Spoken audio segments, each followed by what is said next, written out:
আসসালামু আলাইকুম। প্রিয় দর্শক, অন্য মঞ্চের আলাপচারিতায় আপনাদের সকলকে আমন্ত্রণ জানাচ্ছি। দর্শক, অনেকদিন আগে আমি আপনাদের বলেছিলাম যে তারেক রহমান দেশ ছেড়ে পালাবেন। মানে তার যা অবস্থা এখন, তাকে দেশ ছেড়ে পালাতেই হবে। এখন দেশের মধ্যে আভ্যন্তরীণ অবস্থা খুব খারাপ। এক তো হচ্ছে দ্রব্যমূল্যের চরম বৃদ্ধি, মানুষ অসহনীয় অবস্থায় পৌঁছে গেছে। দেশে বিদ্যুৎ নেই, কলকারখানা বন্ধ হয়ে যাচ্ছে, হাতে অর্থ নেই, আমেরিকার প্রবল চাপ, তারপরেতে ভারতের অসহযোগিতা। 1 মাস আগে আমি একটা খবর করেছিলাম, 1 মাস হবে, যে 128 কোটি টাকায় দেশটা বেচে দিলেন ইউনূস। সেই সময় আপনারা অনেক কথা আমায় লিখেছিলেন। আজকে কিন্তু সেই আলোচনাটাই আপনাদের দেশে হচ্ছে। আমি অনেক আগে বলি তো, ওই জন্য এখন আমি আবার স্মরণ করিয়ে দিলাম। একটু ব্যাকে গিয়ে দেখবেন আমার ভিডিওগুলো, সেখানে লেখা আছে 128 কোটি টাকায় দেশ বেচে দিলেন ইউনূস।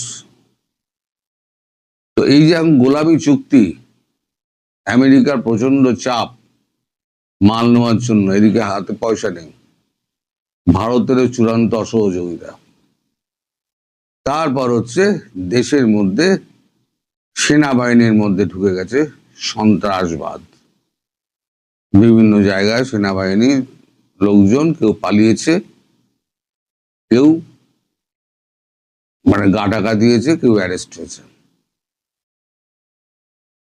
তিনি বুঝতে পারছেন যে কোনো সময় তার উপরে প্রাণঘাতী হামলা হতে পারে। এই অবস্থায় তারেক রহমান দেশে থাকার ব্যাপারে মনস্থির করতে পারছেন না। আমাদের এখানে কূটনৈতিক মহলে যে জল্পনাটা হচ্ছে, শুধু শুধু জল্পনা তো হবে না, কোথাও কোথাও একটা ধোঁয়া তো বেরিয়েছে, খুঁজতে খুঁজতে আগুন বেরোবে। তারেক রহমান 2 দিন আগে আপনাদের সেনাপ্রধান ওয়াকারুজ্জামানের সঙ্গে দেখা করেছিলেন। আপনারা খবর নিলে জানতে পারবেন সত্য না মিথ্যা। তারেক রহমান তার সঙ্গে দেখা করে তাকে একটা সম্ভবত প্রস্তাব দিয়েছেন। দেখুন, যে খবরটা আমাকে দিয়েছে ভারতবর্ষের বাংলাদেশ দেশ থেকে, সেই লোকটা বিশ্বাসযোগ্য, কিন্তু 10টা খবরের মধ্যে একটা খবর ভুল ঢুকিয়ে দেয়। ফলে অন্যের ওপরে যে আস্থাটা আছে, এর উপরে অতটা আস্থা আমার নেই। কিন্তু খবরটা এমন, এবং বর্তমান অবস্থার সঙ্গে তার এত মিল, যে অবিশ্বাস করা সত্ত্বেও আপনাদের কাছে এই খবরটা আমি বলতে চাইছি। এটা কতটা সত্যি কতটা মিথ্যে সেটা ভবিষ্যৎ প্রমাণ করবে, আমি তার দায় নেব না। কিন্তু যেহেতু খবরটা আমার কানে এসছে, আপনাদের জানিয়ে রাখার দরকার। হয়তো সত্যি হলেও হতে পারে। এখন ওয়াকারুজ্জামানের কাছে গিয়ে তিনি একটা প্রস্তাব দিয়েছেন যে এই অবস্থার মধ্যে, এই অর্থনৈতিক সংকট এবং চারদিকে দেশের যে অবস্থা, আমাদের হাতে টাকা নেই, দেশ চালাবার মতো ক্ষমতা আমার নেই, আর আমার কথা কেউ শোনেও না।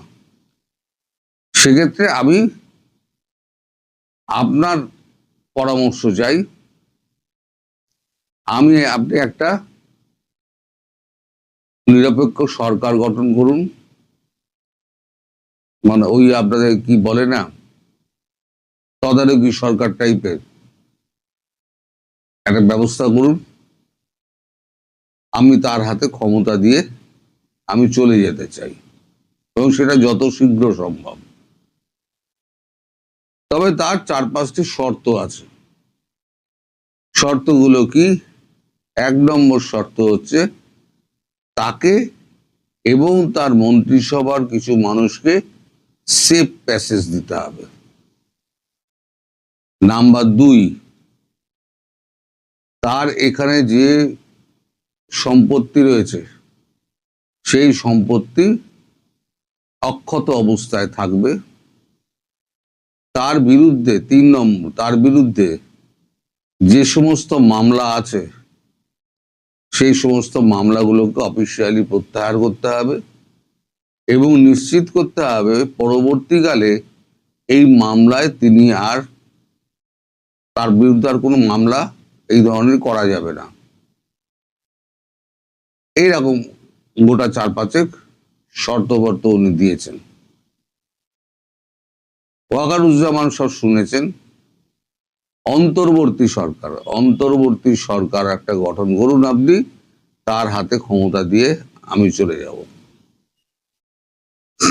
কারণ ইউনূস যা করেছে বাংলাদেশকে গোলামির জায়গায় ঠেলে দিয়েছে এবং বাংলাদেশে দুর্ভিক্ষের পদধ্বনি কিন্তু শোনা যাচ্ছে।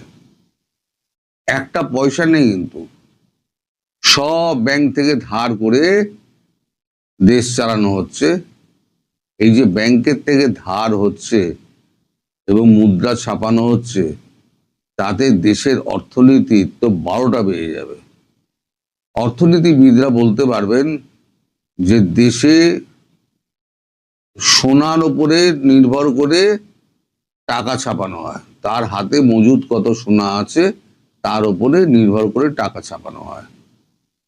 এবার সোনার ভান্ডারের থেকে যদি বেশি টাকা ছাপানো হয় তাহলে পরে অর্থনীতি ডুবতে আরম্ভ করবে। এক সময় আপনাদের অর্থনীতি, মানে আপনাদের 100 টাকার মান ভারতবর্ষে 70-72 টাকা ছিল, এটা আপনারাই জানেন। এখন বর্ডারে আসুন, 40 থেকে 42 টাকার বেশি আপনারা পাবেন না। আরো যদি 1 মাস যায় তখন সেটা 30 টাকায় নেমে যাবে, 30 বা 32 এরকম কোন একটা টাকায় নেমে যাবে। তার মানে অবমূল্যায়ন টাকার যেভাবে হচ্ছে, তাতে এর অবস্থা, বাংলাদেশের অবস্থা ইরানের মতো হবে। ইরানের অর্থনৈতিক অবস্থা জানেন তো? একটু শুনে রেখে দিন যে 1 লক্ষ রিয়াল, ইরানের 1 লক্ষ রিয়াল ইজুগাল টু ভারতবর্ষের 717 টাকা। 1 কোটি রিয়াল যদি আপনি, 1 কোটি এখন রিয়ালের নোট ছেপেছে ইরান, 1 কোটি রিয়াল যদি আপনি পকেটে নিয়ে বেরোন তাহলে আপনার 1 সপ্তাহের বাজার হবে না। এইরকম অবস্থা ইরানের। তা আপনার দেশ যেদিকে যাচ্ছে তাতে মনে হচ্ছে যে সামনে খুব কঠিন অবস্থা। ভারতবর্ষ পাশে না দাঁড়ালে খুব কঠিন অবস্থা। এতদিন যারা দিল্লি না ঢাকা, দিল্লি না ঢাকা করে বেড়াতেন না আপনাদের সামনে, যে দিল্লি না ঢাকা মানে সেই লোকগুলোকে আমি এখন খুঁজে বেড়াই, কিন্তু তাদের কাউকে আমি আজকাল দেখতে পাই না। তাদের সেই হুঙ্কার, তাদের খেয়ে ফেলার, ভারতবর্ষে খেয়ে ফেলার হুঙ্কার এখন আর শুনতে পাওয়া যায় না। এখন তারেক রহমানের কথায় ফিরি। তারেক রহমান এখন সপরিবারে ভাবছেন যত তাড়াতাড়ি পারা যায় তত তাড়াতাড়ি বাংলাদেশ থেকে বেরিয়ে যেতে হবে। কারণ বাংলাদেশের এই অবস্থা থেকে বাংলাদেশকে বার করা তার সাধ্যের মধ্যে নেই। তার সাধ্যের মধ্যে নেই কেন, তার মন্ত্রিসভায় যারা যারা আছে তাদের কারণ নেই। এই পূর্বতন যে আপনাদের মানে ইউনূস সরকারের চেয়ে সবথেকে, তার পূর্বতন সরকারের যে সবথেকে ব্যর্থ অর্থমন্ত্রী ছিল, তাকে তো এই সরকারে অর্থমন্ত্রী করা হয়েছে। একটা ব্যর্থতম অর্থমন্ত্রীকে সে আবার সেই মানে তাকে ফিরিয়ে এনে আবার অর্থমন্ত্রীত্বের দায়িত্ব দেওয়া, এটা কিভাবে একটা বিবেচক মানুষ করেন? অর্থাৎ তার কথাই কিন্তু দেশ চলছে না, দেশ চলছে অন্যের কলকাঠি নাড়াতে। এই অবস্থায় তারেক রহমান বুঝে গেছেন যে তার পক্ষে বাংলাদেশে থাকাটা খুব একটা নিরাপদজনক নয়। যে কোনো সময় একটা বাজে ঘটনা ঘটতে পারে এবং তার পরিবারের প্রাণ সংশয় ঘটতে পারে। তিনি যে এই সকলকে নিয়ে বলেছেন যে আমি এদেরকে নিয়ে, আমার মন্ত্রিসভার কয়েকজনকে নিয়ে আমি সেফ প্যাসেজ চাইছি, তার মানে সেই মন্ত্রিসভার সেই লোকেদের সঙ্গে, তার আমি নাম জানি না, মন্ত্রিসভার সেই লোকেদের সঙ্গে তার নিশ্চয়ই আলাপ আলোচনা হয়েছে। তাই তিনি পরশু দিনকে সেনাপ্রধানের সঙ্গে দেখা করে তিনি তার এই মতামতটা জানিয়েছেন এবং তিনি বলেছেন আপনি যত তাড়াতাড়ি ব্যবস্থা করতে পারেন তত তাড়াতাড়ি আপনি ব্যবস্থা করুন রাষ্ট্রপতির সঙ্গে কথা বলে, আমি এই পদে আর থাকতে চাইছি না। সুতরাং আমি যেটা বলেছিলাম 128 কোটি টাকায় দেশ পেয়েছেন, সেটা যেমন আপনাদের দেশে আলোচিত হচ্ছে, আজকে যে খবরটা আমি বললাম, এটা যদি সত্যি হয়, আমি বলছি এটা যদি সত্যি হয়, কারণ সে মাঝে আমাকে একটা খবর গুলিয়ে দিয়েছিল, আমি খুব বোকা বনে গেছিলাম। মাঝে মাঝে এটাও করে ওরা, 10টা খবরের মধ্যে 9টা সত্যি দিয়ে দিল, একটা গুলিয়ে দেওয়া খবর দিল। তো সেই কারণে আমি আপনাদের নজর রাখতে বলছি, এটা সত্যি হলেও হতে পারে, আবার মিথ্যে হলেও হতে পারে, আমি দায়িত্ব নেব না, কিন্তু কানে যখন এসছে আপনাদের জানিয়ে রাখা ভালো। এবং দুদিন আগে যে সেনাপ্রধানের সঙ্গে দেখা করেছিলেন, এই খবরটা কিন্তু ঠিক, সেই খবরটা কিন্তু পাওয়া গিয়েছে এবং কাগজেও বেরিয়েছে সমাজ মাধ্যমে। তিনি গাড়ি চালিয়ে একা সেনা ভবনের দিকে ঢুকছেন সেনাপ্রধানের সঙ্গে দেখা করার জন্য। এখন ভবিষ্যৎ বলবে আজকের আমার এই ভিডিও কতটা ঠিক কতটা ভুল। সবাই ভালো থাকবেন। আওয়ামী লীগ ছাত্রলীগ এই সময়ে নাম্বার ঝুঁকে নিয়েছে, কারণ তারা জানে যে তাদের ঢালাও গ্রেফতারের সুযোগে খুব শিগগিরই এই সরকারকে তাদের মূল রাজনৈতিক প্রতিপক্ষ রাজপথে হয়ে যারা দেখা দেবে, সেই জামায়াতে ইসলামী ছাত্র শিবির তাদের নেতাকর্মীদের আওয়ামী লীগ বানিয়ে হয়তো গ্রেফতার করা শুরু করতে হতে পারে। কাজে এমন একটা টালমাটাল পরিস্থিতিতে আওয়ামী লীগের রাজনৈতিক কার্যক্রম নিষিদ্ধ থাকা অবস্থায় দেয়ালে যেহেতু আওয়ামী লীগ আর এর অঙ্গ সংগঠনের নেতাকর্মীদের পিঠ ঠেকেই গেছে, তারা আর ঘরে বসে থাকতে রাজি হচ্ছে না। বাংলাদেশে আবারও আওয়ামী লীগ এবং এর অঙ্গ সংগঠন ছাত্রলীগ সহ বিভিন্ন সংগঠনের নেতা কর্মীরা রাজপথে মিছিল নিয়ে নামতে শুরু করেছেন। ঢাকা চট্টগ্রামে অন্তত 5টি মিছিল হয়েছে এই শুক্রবারেও, এবং একেবারে ঢাকা চট্টগ্রাম শহরের প্রাণ কেন্দ্রে ওই মিছিলগুলো জুম্মার নামাজের পর কিংবা সকাল বেলায় প্রকাশ্য দিবালোকে আয়োজন করে সেসবের ভিডিও সামাজিক যোগাযোগ মাধ্যমে ছড়িয়ে দিয়েছে ছাত্রলীগের নেতাকর্মীরা।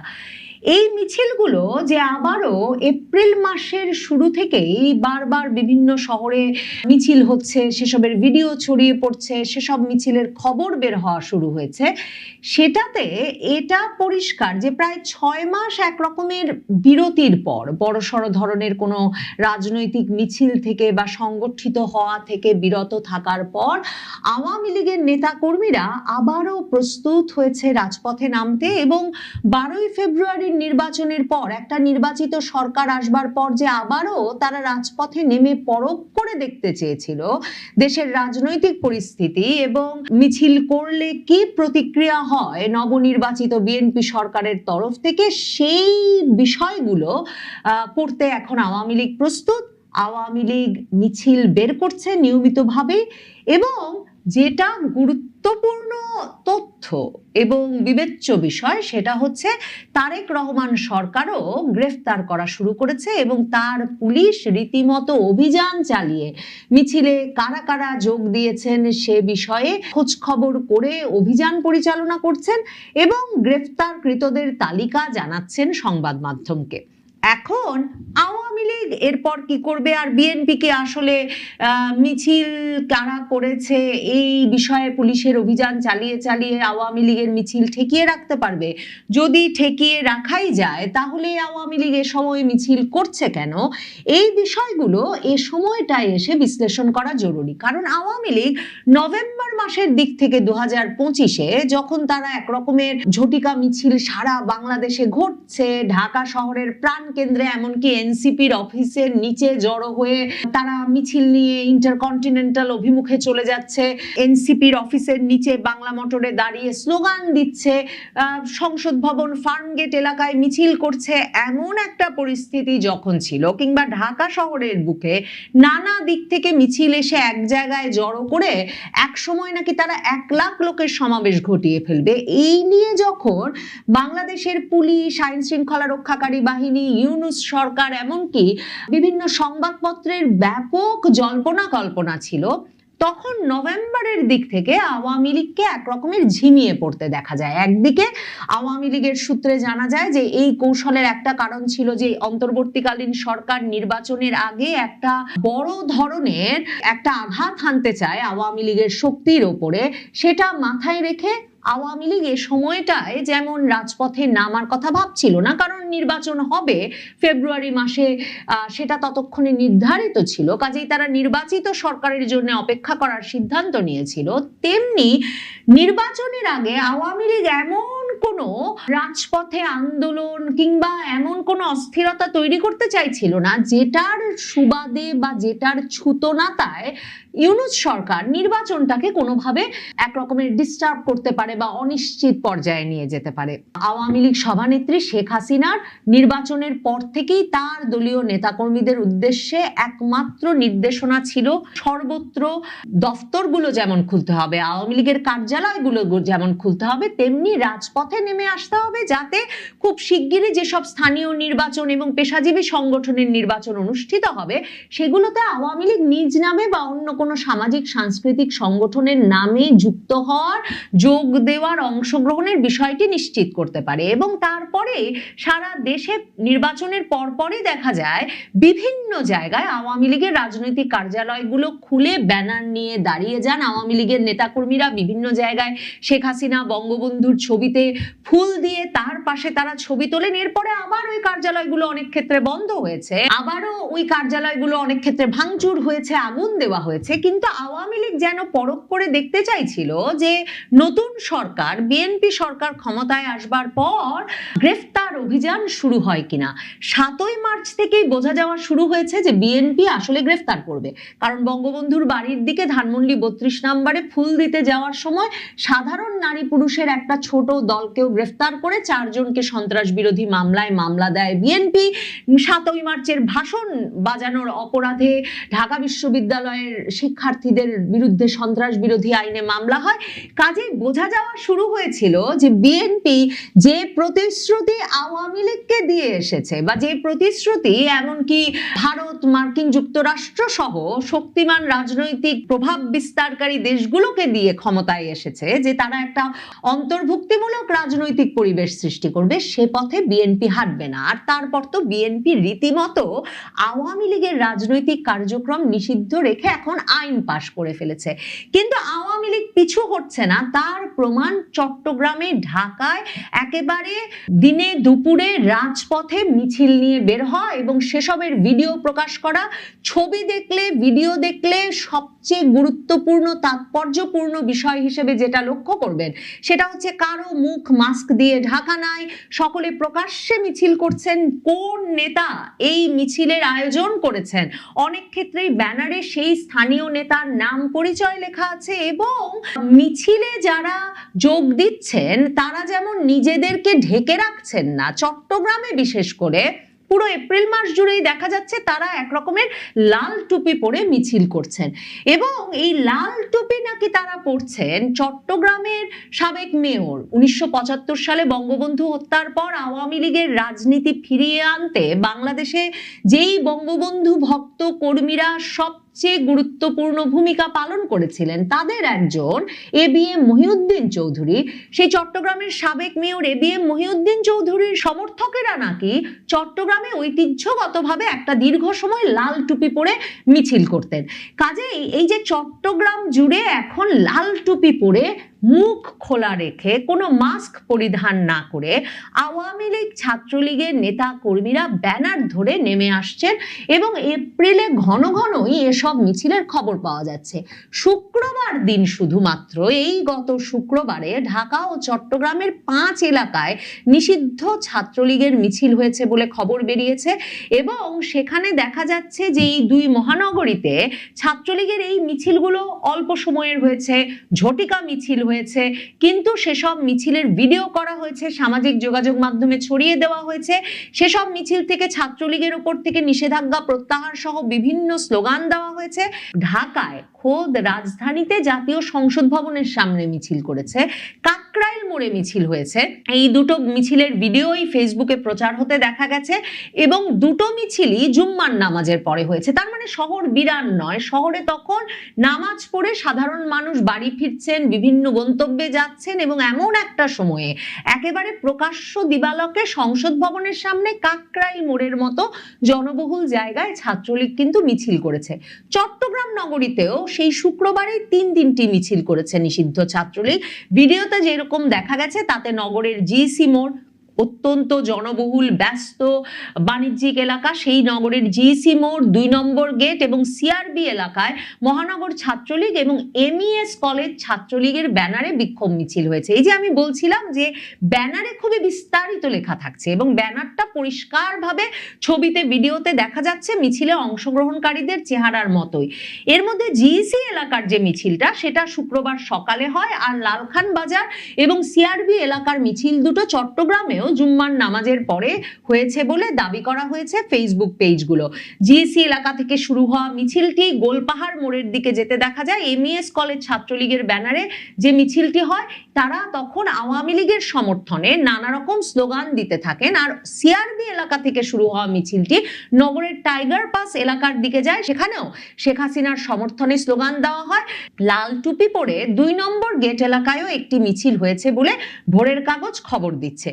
এই মিছিলগুলোর পরেই পুলিশ ঘোষণা দেয় যে তারা ভিডিও দেখে বিভিন্ন ব্যক্তিকে চিহ্নিত করে, মানে একেবারে ইউনুস জমানার মতোই একইভাবে পুলিশ বক্তব্য রাখে যে তারা ভিডিও এবং যেসব ছবি ফেসবুকে দিয়েছে ছাত্রলীগ সেগুলো বিশ্লেষণ করে দেখছে, এবং সেই অনুযায়ী তারা বিভিন্ন জায়গায় অভিযান পরিচালনা করবে, এবং তারা এসব মিছিলে অংশগ্রহণকারীদের গ্রেফতারে সক্রিয় আছে। এবং তারপর চট্টগ্রামে এইসব ঝটিকা মিছিলের ঘটনায় কার্যক্রম নিষিদ্ধ আওয়ামী লীগ ও এর সহযোগী সংগঠন ছাত্রলীগ যুবলীগের অন্তত 12 জন নেতাকর্মীকে গ্রেফতার করার কথা জানায় চট্টগ্রাম কোতোয়ালি থানা পুলিশ শনিবারে এসে। এবং পুলিশ যে সংবাদ বিজ্ঞপ্তিতে যে তথ্য দিয়েছে সেখানে তারা গ্রেফতারকৃতদের নাম আর বয়স দিয়েছে তানভীর হাসান, মুসলিম উদ্দিন, বিপু ঘোষ, বিলু, নাহিদ হোসেন, সাইফুল ইসলাম, মানে পরিষ্কার বোঝা যাচ্ছে ছবিতেও এবং নামের তালিকা থেকেও যে এরা কেউ আওয়ামী লীগ বা ছাত্রলীগের কোনো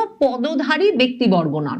তাহলে এই নাহিদ হোসেন, এই বিপু ঘোষ, বিলু, মুসলিম উদ্দিন, নাহিদ হোসেন, সাইফুল ইসলাম, তানভীর হাসান এরা আদৌ আওয়ামী লীগের নেতাকর্মী কিনা, নাকি পুলিশ আসলে একরকমের ঢালাও মামলা বাণিজ্য করতে এই তরুণদেরকে গ্রেফতার করে এরাই আওয়ামী লীগের মিছিলে ছিল এই দাবি করে এদেরকে সন্ত্রাস বিরোধী আইনে মামলা দিয়ে কারাগারে চালান করছে কিনা, সেটা কিন্তু অত্যন্ত গুরুত্বপূর্ণ একটি প্রশ্ন। মানে এই যে ঢালাও গ্রেফতার আর তার সঙ্গে জড়িয়ে থাকা গ্রেফতার বাণিজ্য, এই দিয়ে কি সত্যি আওয়ামী লীগের রাজনৈতিক কার্যক্রম ঠেকানো যাবে?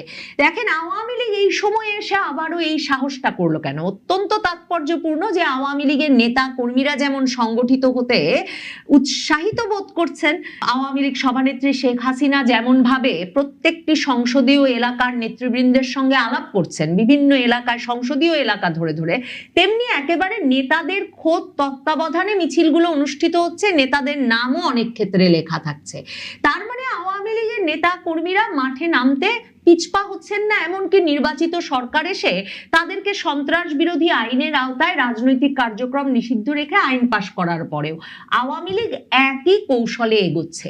কিন্তু এই সময়ে এসে আবারও গ্রেফতার হতে তারা মাঠে নামার সিদ্ধান্ত নিল কেন? এই সময়ে এসে তারা জানে যে বিএনপিকে আসলে গ্রেফতার করতে করতে এই আওয়ামী লীগের রাজনৈতিক কার্যক্রম নিষিদ্ধই রাখতে পারবে, মানে আওয়ামী লীগের এলাকায় ফিরে আসা ছাড়া উপায় কি? কারণ এমনকি শামা ওবায়েদ পররাষ্ট্র প্রতিমন্ত্রী এই সবে তার এলাকায় গিয়ে আবার বলেছেন যে তাদের আমলে ভুয়া মামলা দিয়ে কাউকে হয়রানি করা যাবে না। কারণ বিভিন্ন নেতৃবৃন্দ, মানে মির্জা ফখরুল ইসলাম আলমগীর থেকে শুরু করে বিএনপির শীর্ষ নেতৃবৃন্দ নিজ নিজ এলাকায় আওয়ামী লীগ নেতৃবৃন্দের সমর্থনে ভোট আদায় করেছেন এ কথা দিয়ে যে তারা হয়রানি করবেন না অযথা স্থানীয় আওয়ামী লীগের নেতাকর্মী সমর্থকদের। এখন এই কাজ যদি তারা করে যান তাহলে এলাকায় কি এই নেতারা নিজ নিজ এলাকায় টিকতে পারবেন? তার মানে এমন একটা পরিস্থিতি এখনো প্রত্যাশা করা হচ্ছে আওয়ামী লীগের তরফে যে হ্যাঁ, পুলিশ গ্রেফতার করবে হয়তো তারেক রহমান সরকারের নির্দেশে, কিন্তু স্থানীয় বিএনপির নেতাদেরই এই আওয়ামী লীগের নেতাকর্মীদের একরকমের মুক্ত করতে ব্যবস্থা করতে হবে স্থানীয় রাজনীতির সমীকরণে নিজেদেরকে গুরুত্বপূর্ণ রাখতে। তারপর জামায়াতে ইসলামী সহ 11 দলীয় জোট যখন রাজপথে নেমেছে, তারা ঘোষণা দিয়েছে সারা বাংলাদেশে তারা গণমিছিল শুরু করেছে, সারা বাংলাদেশে তারা বিক্ষোভ সমাবেশ করছে। এখন বিএনপি যে আওয়ামী লীগ বলে ছাত্র শিবিরের নেতাকর্মীদের কিংবা জামায়াতে ইসলামী এবং তার অঙ্গ সংগঠনের নেতাকর্মীদের এখন গ্রেফতার করা শুরু করবে না, সেটাই বা কে বলতে পারে? এমন একটা রাজনৈতিক অস্থির পরিবেশে যখন আসলে বিএনপি আর জামায়াতের মিত্রতাটা ভীষণ ঠুনকো পর্যায়ে নেমে এসেছে, প্রতিটা ক্যাম্পাসে ছাত্র শিবির ছাত্রদল মুখোমুখি হয়ে পড়েছে, সেই সময়ে যদি আওয়ামী লীগ ছাত্রলীগ সাহস করে না নামতে পারে তাহলে আসলে আওয়ামী লীগ ছাত্রলীগ নামবে কখন? কাজেই আওয়ামী লীগ ছাত্রলীগ এই সময়ে নামবার ঝুঁকে নিয়েছে, কারণ তারা জানে যে তাদের ঢালাও গ্রেফতারের সুযোগে খুব শিগগিরই এই সরকারকে তাদের মূল রাজনৈতিক প্রতিপক্ষ রাজপথে হয়ে যারা দেখা দেবে, সেই জামায়াতে ইসলামী ছাত্র শিবির তাদের নেতাকর্মীদের আওয়ামী লীগ বানিয়ে হয়তো গ্রেফতার করা শুরু করতে হতে পারে। কাজে এমন একটা টালমাটাল পরিস্থিতিতে আওয়ামী লীগের রাজনৈতিক কার্যক্রম নিষিদ্ধ থাকা অবস্থায় দেয়ালে যেহেতু আওয়ামী লীগ আর এর অঙ্গ সংগঠনের নেতাকর্মীদের পিঠ ঠেকেই গেছে, তারা আর ঘরে বসে থাকতে রাজি হচ্ছে না। তারেক রহমান সরকার যে তাদেরকে কোনো স্পেস দেবেন না সেটা তারা বুঝে গেছেন বটে, কিন্তু তারাও দেখতে চান কত ঘন ঘন নামলে, কত কত গ্রেফতার করে কতভাবে তারেক রহমান সরকার তাদেরকে ঠেকাতে পারেন, তারেক রহমান সরকার সত্যি ইউনূস সরকারের পথে কতদিন হাঁটতে পারেন।